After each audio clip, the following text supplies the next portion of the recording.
I listened to you speak in Boston at the National Gay and Lesbian Journalists Association convention, and you said something that I hold close to me all these years, just about not being afraid to not know, which is really good. So tell me now what is informing your work these days? Because when I heard you say that, it was a couple of years ago. Times have changed so much, not only in the world but in what you do, and you really have pivoted and shifted your questions, the way you are as an interviewer.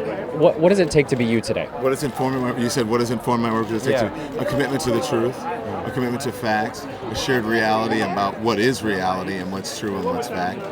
Not to let people come on, and especially on CNN, not to allow CNN to be a platform for propaganda.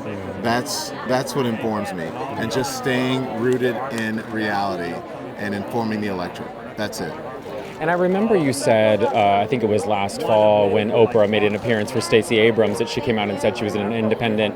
You did the same. I don't believe in belonging to a political party because I'm a journalist. I don't think it would be fair to be a Republican or Democrat because I'm not rooting for any team. I'm rooting for Team America and Team Truth. And so I admire Oprah. I'm glad that she is an independent because she's an independent thinker. And she is definitely an influencer. We're here to honor her today. So here's a weird thing. Do you remember the big giant satellite dishes? I was in Louisiana, and so we would get the television networks, and we sort of would see behind the scenes, and they would do promos and whatever. So I would get to see them sending out Oprah's promotions to different markets, and I was like, who is this woman? You know, and I was just watching her on the satellite do her thing, and she'd be like, "Oh, whatever, such and such station in Baton Rouge, Louisiana. Join me for the Oprah Winfrey Show at blah blah blah time." And then I started watching her show, and she was an amazing force, and she made me realize that someone like me, who looked like me, could have a platform like hers. And she didn't. She made a commitment not to be perfect.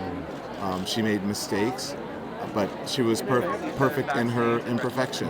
And so I've been watching her since, I didn't watch her during her Chicago days when she was local, but I certainly did when she first came on the national scene. And when she started to do things about self-empowerment, that really hit home for me, and that really made a difference and changed my level of thinking and helped me evolve. Yeah, and you're doing that even with more. Iyanla and Dr. Phil, and so many people. Well, thank you for all the good work you do, and thanks for always making time for us. We really appreciate it.